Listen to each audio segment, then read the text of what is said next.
श्री शिवाय नमस्तुभ्यम प्रिय दोस्तों।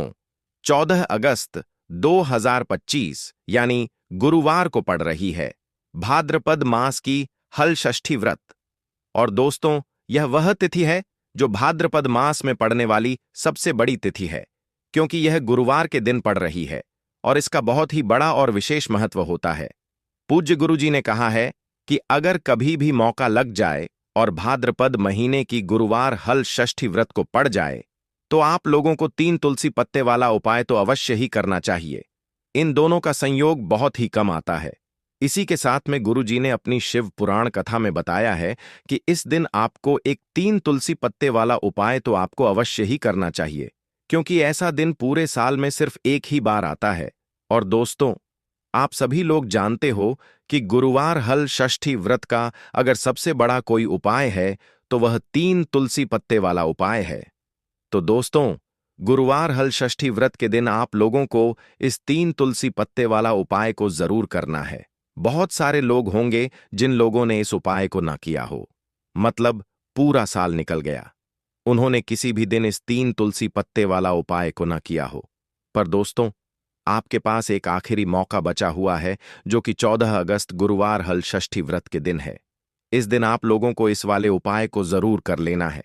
भले ही आपने पूरे महीने भर इस उपाय को ना किया हो, पर अगर आपने इस भाद्रपद महीने के गुरुवार हल षष्ठी व्रत के दिन अगर इस वाले उपाय को कर लिया तो आपको इस उपाय को करने का वह फल मिलेगा जिसकी आपने कभी कल्पना भी नहीं करी होगी। इसीलिए आप लोग इस वाले उपाय को एक बार जरूर कर लेना है, ताकि आप लोगों के हाथ से यह मौका ना जा सके और आपको इस उपाय को करने का फल मिल सके। दोस्तों, यह उपाय पंडित जी ने अपनी अभी की ही श्री शिव महापुराण की कथा में बताया है। जी, इस उपाय को आज हम आपको बहुत अच्छे से समझाने वाले हैं। इस वीडियो को देखने के बाद इस उपाय को समझने के लिए आपको कोई और वीडियो को देखने की जरूरत नहीं पड़ेगी। तो चलिए दोस्तों, उपाय को शुरू करते हैं। देखिए, यह इस भाद्रपद महीने के गुरुवार हल षष्ठी व्रत के दिन यह इतना खास होता है, इतना महत्वपूर्ण होता है, देखा गया है। कभी कभी बड़े बड़े पूजा पाठ अनुष्ठान से जो मनोकामना पूर्ण नहीं होते, वह भाद्रपद महीने की गुरुवार हल षष्ठी व्रत के दिन एक छोटे से उपाय करने से ही आपकी मनोकामना पूर्ण हो जाती है। और बहुत सारे लोगों ने इस उपाय को किया भी है और उनको इस उपाय को करने का फल भी जरूर मिला है। अगर आप लोग भी इस उपाय को करना चाहते हैं तो आप इस उपाय को पहले अच्छे से समझ लेना, सुन लेना, उसके बाद करना। आपको इस उपाय का फल जरूर मिलेगा और इस उपाय को कर लेने से आपके घर में चाहे किसी भी प्रकार की दुख और समस्या क्यों ना चल रही हो, आपको उसका कारण भी नहीं पता है कि भाई यह समस्या किस कारण से चल रही है। उसका कुछ भी कारण हो सकता है, जैसे पितृदोष हो सकता है या किसी भी तरह का मंगल दोष भी हो सकता है। तो इस दिन आप लोगों को यह वाला उपाय कर लेना है। यह एक ऐसा उपाय है जिस उपाय को अगर किसी विशेष दिन पर किया जाए तो भाई उस विशेष दिन का जो है वह तो हमें मिलता ही मिलता है, पर हमने उस दिन पर इस उपाय को किया है तो हमें उससे भी बड़ा फल मिलता है, और फल बहुत जल्दी मिलता है, क्योंकि आप इस उपाय को बहुत ही बड़े और विशेष दिन पर कर रहे हो। तो चलिए अब उपाय के बारे में बात करते हैं, लेकिन उससे पहले आप लोगों को यह जानना आवश्यक है कि आखिर यह उपाय किस समय करना है, किसको करना है और कैसे करना है। तो चलिए हम आगे आपको वीडियो में एक एक करके बता देते हैं।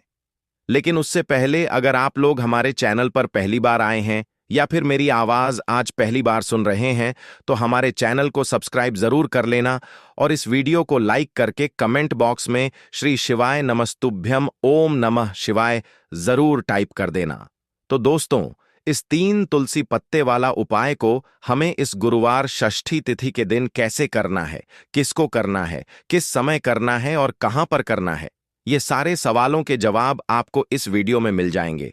और जो ये वीडियो देखेगा भाई, उसको 3 तुलसी पत्ते वाला उपाय जरूर करना चाहिए, क्योंकि इस दिन तुलसी पत्ते का भी बहुत ही बड़ा और विशेष महत्व होता है।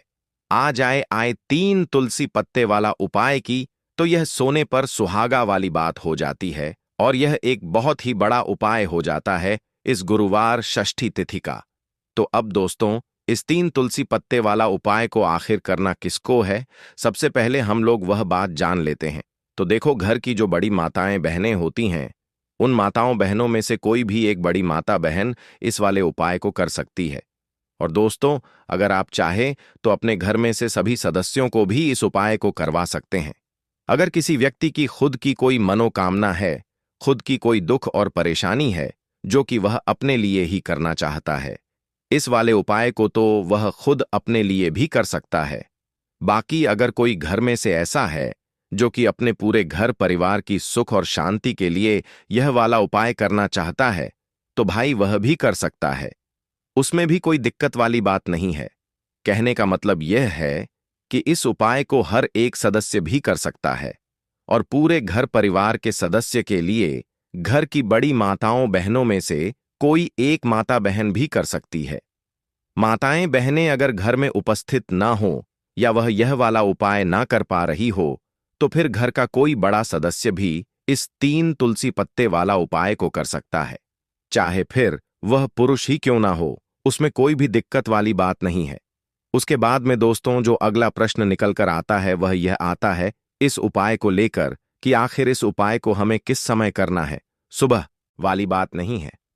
उसके बाद में दोस्तों जो अगला प्रश्न निकल कर आता है वह यह आता है इस उपाय को लेकर कि आखिर इस उपाय को हमें किस समय करना है। सुबह के समय करना है कि शाम के समय करना है। तो देखो, इस वाले उपाय को आप लोग सुबह के समय भी कर सकते हो और शाम के समय प्रदोष काल में भी कर सकते हो। अब अगर आप पूछो कि भाई सबसे उत्तम समय कौन सा रहेगा इस 3 तुलसी पत्ते वाला उपाय को करने का, तो हम आपसे बस यही कहेंगे कि इस उपाय को आप सुबह के समय करेंगे तो ज्यादा बेहतर होगा। बाकी अगर प्रदोष काल शाम के समय भी करेंगे तो भी अच्छा होगा, उसमें कोई भी दिक्कत वाली बात नहीं है।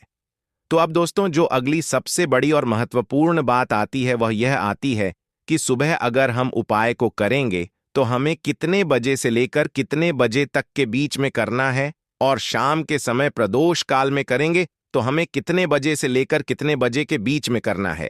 तो देखो, सुबह जितनी जल्दी हो सके आप उपाय को करने की कोशिश करना। बाकी अगर किसी कारणवश लेट भी हो जाओ, थोड़ी देर भी हो जाए, तो 10 या 11 बजे तक भी आप उपाय कर लेना, पर 12 बजे से ज्यादा देरी ना हो। ठीक है, इस बात का ध्यान रखना।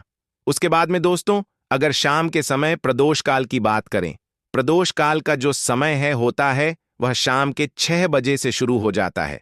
मतलब शाम के 6 बजे से लेकर 7 बजे के बीच का जो समय होता है, यह समय प्रदोष काल का समय होता है।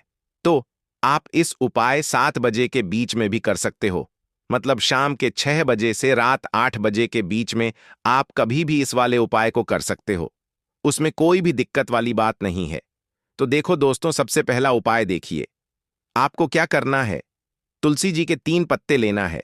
अब देखो, गुरुवार षष्ठी तिथि का दिन है तो घिरे हुए पत्ते आपको लेना है। ठीक है, आप 3 पत्ते तुलसी जी के लेंगे। ये इन पत्ते तुलसी जी के आपके घर में मान पूर्ण का वास कराएंगे, आपके घर में खुशियां लेकर के आएंगे, आपके घर में धन संबंधित परेशानियों को दूर करेंगे। देखो कैसे करना है समझना। आप जैसे ही आप क्या करेंगे, 3 पत्ते आपको लेना है, साथ ही साथ आपको लेना है हल्दी, पीसी हुई हल्दी ले सकते हैं, या हल्दी की जो गांठ आती है ना, तो वह हल्दी की गांठ लेना और उसको पीस करके उसका पाउडर बना देना और उसके बाद उसका उपयोग आप कर सकते हैं। 3 तुलसी के पत्ते के साथ में लेना है 1 चुटकी हल्दी। ठीक है, अब आपको क्या करना है, सबसे पहले तुलसी जी के वहां पर आप जाएंगे। गुरुवार षष्ठी तिथि के दिन सुबह से लेकर के शाम तक, रात्रि तक जब आपकी इच्छा हो तब आप यह उपाय कर सकते हैं। आपको 3 तुलसी जी के पत्ते वहां पर तुलसी माता के सामने आपको रखना है। ठीक है, माटी के ऊपर भी रख सकते हैं या कुछ कपड़ा, लाल कपड़ा बिछाना और उसके ऊपर 3 पत्ते रखना। ठीक है, वहां पर तुलसी माता के वहां पर एक गोल बाती का दीपक आपको जलाना ना है। ठीक है, गोल बाती का अर्थात उसके अंदर घी होना चाहिए। ठीक है, यह जो दीपक होगा यह होगा भगवान विष्णु के निमित्त। अब आप यह दीपक आटे का भी ले सकते हो, माटी का भी ले सकते हो। ठीक है, अब आपको क्या करना है, दीपक आपने प्रचलित कर लिया, 3 तुलसी जी के पत्ते हैं। अब 1 चुटकी हल्दी जो है, हल्दी के अंदर थोड़ा सा जल मिलाना। ठीक है, और आप आपकी सीधे हाथ की चीठी उंगली के पास वाली उंगली, अनामिका उंगली से आपको हल्दी की टिक्की तीनों तुलसी जी के पत्ते पर लगानी है। जब आप पत्तियों पर टिकी लगाएंगे तो ओम नमो भगवते वासुदेवाय का जाप करना। 11 बार फिर एक तुलसी के पत्ते के ऊपर हल्दी की टकी लगाना आ गई। आपको बात समझ में? फिर वापस से 11 बार जाप करना, फिर एक और टकी लगाना, फिर वापस से 11 बार जाप करना, फिर वापस से टीके लगाना। देखो, भगवान विष्णु को हल्दी बहुत प्रिय है, भगवान विष्णु को तुलसी दल बहुत प्रिय है। अगर आप गुरुवार षष्ठी तिथि के दिन इस प्रकार से उपाय करते हैं, भाग्य का साथ आपको मिलता है। कई लोग होते हैं ना जो बहुत मेहनत करते हैं लेकिन उनको पर्याप्त फल नहीं मिल पाता, तो उन लोगों के लिए विशेष करियो। जिन लोगों को सक्सेस नहीं मिलती है तो उन लोगों को यह उपाय करना चाहिए। करना क्या है? स्त्री पुरुष दोनों में से जो घर के हैं, जो घर में करना चाहते हैं, वह सब कर सकते हैं। देखो, करना क्या है, तीनों पत्ते में से तीनों पत्ते आपको उठाना है और मां तुलसी से प्रार्थना करना है कि जीवन के सारे अंधकार माता आपको दूर करना है। ऐसी प्रार्थना करते हुए सबसे पहला जो तुलसी जी का पत्ता है वह आपके घर में लेकर के जाना। जहां पर भगवान विष्णु की फोटो हो या भगवान विष्णु के कोई भी अवतार हो, उनके सामने आपको यह पहला तुलसी दल का पत्ता आपको अर्पित करना है। गुरुवार के दिन तुलसी जी का पत्ता, तुलसी दल जो अगर आप अर्पित करते हैं हल्दी लगा हुआ, तो भगवान विष्णु बहुत प्रसन्न होते हैं। जब आप रखोगे, जब आपकी जो भी इच्छा हो, उस समय जो भी आप सोच रहे हैं कि आपको यह कामना आपकी जो है, जो कई दिनों से परिपूर्ण नहीं हो रही है, वह आपको बोलना है और यह तुलसी जी का पत्ता आपको भगवान विष्णु के चरणों में अर्पित कर देना है। पहली बात आ गई समझ में। पहला जो पत्ता है भगवान विष्णु को अर्पित कर दिया। दूसरा जो पत्ता है वह आपको ले जाना है आपके घर में, जहां कहीं भी आप धन रखते हैं ना वहां पर, और यह दूसरा पत्ता आपको वहां धन रखने वाले स्थान पर आपको रख देना है। जब आप धन रखने वाले स्थान पर रखोगे तो ओम महालक्ष्मी नमः का जाप कर सकते हैं, भगवान विष्णु के मंत्रों का जाप कर सकते हैं। कुछ भी आप मंत्रों का जाप करें, आप मंत्रों का जाप करें और उसके बाद यह तुलसी जी का पत्ता आप रख दें। देखो, होती है उसे ले लेना है। देखिए दोस्तों, यदि आपके पास पुरानी तुलसी जी की लकड़ी है तो उसे आप ले सकते हैं, और यदि आपके घर में तुलसी जी जो लकड़ी है वह सूखी हुई है तो उसकी लकड़ी आप तोड़ करके इस्तेमाल कर सकते हैं। लेकिन आपको ध्यान रखना है कि सूर्यास्त से पहले पहले ही आपको यह जो तुलसी जी की लकड़ी है इससे अवश्य ही तोड़ लेना है। तो इस उपाय के लिए आपको सबसे पहले तो एक मिट्टी का दीपक लेना होगा। चाहे तो आटे का दीपक भी ले सके, क्योंकि आटे का दीपक सभी दीपक में सर्वोत्तम माना गया है। इस दीपक के अंदर आपको शुद्ध घी का प्रयोग करना होगा और इससे दीपक के अंदर आपने जो तुलसी जी की लकड़ी ली है उसे भी रख देना है। लेकिन ये जो तुलसी जी की लकड़ी है इसमें आपको चारों तरफ अच्छे से घी लगा लेना है। देखिए, गुरु जी ने बताया है कि जो तुलसी जी की लकड़ी है, यदि आप उपाय करते हैं और बहुत ही शीघ्रता से जल जाती है, तो इसके लिए आपको एक कार्य करना है। आपको थोड़ी सी रुई ले लेनी है और उस रुई को आपने जो तुलसी जी की लकड़ी ली है उस पर अच्छे से चारों तरफ लपेट देनी है। तुलसी जी की लकड़ी के ऊपर रुई लपेटने के बाद इसे आपको पूरा घी के अंदर डुबो लेना है। अब इसे आपको बाती के रूप में प्रयोग करना है। अब दोस्तों, इस दीपक को आपको प्रज्वलित कहाँ करना है? तो इस दीपक को आपको या तो भगवान विष्णु के सामने प्रज्वलित करना होगा, या फिर आपको भगवान श्री राम के सामने प्रज्वलित करना होगा, या फिर भगवान कृष्ण के सामने, यानी कि भगवान विष्णु के जो भी अवतार हैं उनके सामने आप यह दीपक प्रज्वलित कर सकते हैं, या फिर आप इस दीपक को माता तुलसी जी के सामने भी प्रज्वलित कर सकते हैं। पूज्य गुरु जी ने बताया है कि जो भी व्यक्ति इस प्रकार से तुलसी जी की डंडी से यह दीप दान कर देता है उसके जीवन में कभी भी धन की समस्या नहीं होती है। इसीलिए आपको यह पूरे साल में केवल एक बार ही मौका मिलता है। इस उपाय को करके देखना, आपकी सभी इच्छाएं जरूर पूर्ण होंगी। यह जो उपाय है रात्रि में सोने से पहले करना है। यह उपाय करते सर्वश्रेष्ठ होने वाला है। देखिए, इस उपाय के लिए आपको मात्र 5 हरे मूंग के दाने ले लेना है। देखिए, तिथि है और यह बुधवार के दिन पड़ रही है, इसीलिए आपको 5 हरे मूंग के दाने लेना है। हरे मूंग के दाने आपको साबुत लेने हैं, खंडित नहीं होने चाहिए। इस बात का ध्यान रखें। और इसी के साथ में आपको एक तांबे के पात्र के अंदर अपने घर से शुद्ध जल ले लेना है। अब दोस्तों, इन सभी सामग्रियों को लेकर के आपको सीधे पहुंच जाना है भगवान शिव के मंदिर में। में देखिए, इस उपाय को भी आप सुबह भी कर सकते हैं और शाम के समय में भी कर सकते हैं। देखिए, भगवान शिव के मंदिर में पहुंचने के बाद आपके पास जो 5 हरे मूंग हैं, उनमें से पहला जो हरा मूंग है, आपको शिवलिंग के सामने जो नंदी महाराज होते हैं और उनका जो पैर उठा हुआ होता है, वहां पर आपको पहला हरा मूंग समर्पित कर देना है और आपको ओम नमः शिवाय इस मंत्र का जाप कर लेना है। फिर आपको दूसरा हरा मूंग लेना है और शिवलिंग पर जो श्री गणेश जी वाला स्थान होता है, वहां पर आपको यह दूसरा हरा मूंग समर्पित कर देना, यानी कि शिवलिंग के सीधे तरफ आपको यह दूसरा हरा मूंग समर्पित करना है और फिर आपको ओम नमः शिवाय या फिर श्री गणेशाय नमः इस मंत्र का जाप कर लेना है। तीसरा, हरा मूंग का दान आपको भगवान शिव की सबसे प्रिय पुत्री माता अशोक सुंदरी वाले स्थान पर समर्पित करना होगा। शिवलिंग की जो जलाधारी होती है, जहां से जल बह के आता है, उसी जलाधारी के बीच में जो कहीं कहीं उठी हुई लाइन होती है सांप की आकृति के रूप में, वहीं पर आपको तीसरा हरा मूंग समर्पित करना है और फिर आपको ओम नमः शिवाय इस मंत्र का जाप कर लेना है। अब दोस्तों, चौथा जो हरा मूंग है, उसे आपको भगवान कार्तिकेय जी का जो स्थान होता है शिवलिंग पर, वहां पर आपको यह चौथा हरा मूंग का दाना समर्पित कर देना है और आपको ओम नमः शिवाय इस मंत्र का जाप कर लेना है।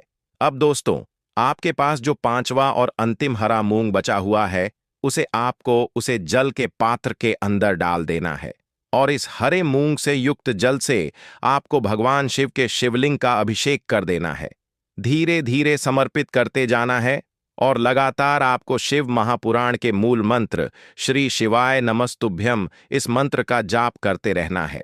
फिर आपको शिवलिंग के सामने बैठकर, यदि आप अपने बच्चों के लिए यह उपाय कर रहे हैं, यदि आप अपने बच्चों की बुद्धि, ज्ञान और विवेक के लिए उपाय कर रहे हैं, तो उसके लिए आपको प्रार्थना कर लेनी है, या फिर व्यापार में वृद्धि करने के लिए यह उपाय कर रहे हैं तो उसकी कामना करते हुए आपको प्रार्थना कर लेनी है, या फिर अपनी नौकरी के लिए कर रहे हैं, या फिर अपने इंटरव्यू के लिए, या फिर धन की प्राप्ति के लिए कर रहे हैं। जिस भी कामना के लिए आप उपाय कर रहे हैं, उसे परिपूर्ण करने के लिए आपको महादेव से प्रार्थना कर लेनी है और फिर आपको वापस अपने घर आ जाना है। पूज्य गुरु जी ने कहा है कि जो भी व्यक्ति इस उपाय को कर लेता है, तो यकीन मानिए आपके जीवन की जो सारे संकट, कष्ट और बाधाएं हैं, वह सभी समाप्त होंगे। अब हम बात करते हैं तीसरे विशेष उपाय। देखो, भाग्य का साथ आपको मिले तो गुरु बृहस्पति को मजबूत करना बहुत जरूरी होता है। इसीलिए पूज्य गुरुदेव ने एक बहुत ही सुंदर सा उपाय बताया था, जो कि है पीले चावल का थोड़े से अक्षत लेना, चावल लेना। अगर आपको ऐसा लगता है ना कि आपको किसी भी चीज में सफलता नहीं मिल पा रही है, किस्मत का साथ आपको नहीं मिल पा रहा है, तो पीले चावल लेना। पीले चावल कैसे करोगे? 11 चावल लेना साबुत, उसके अंदर पीला चंदन है वह आपको मिला देना है और चावल को पीला रंग कर देना है।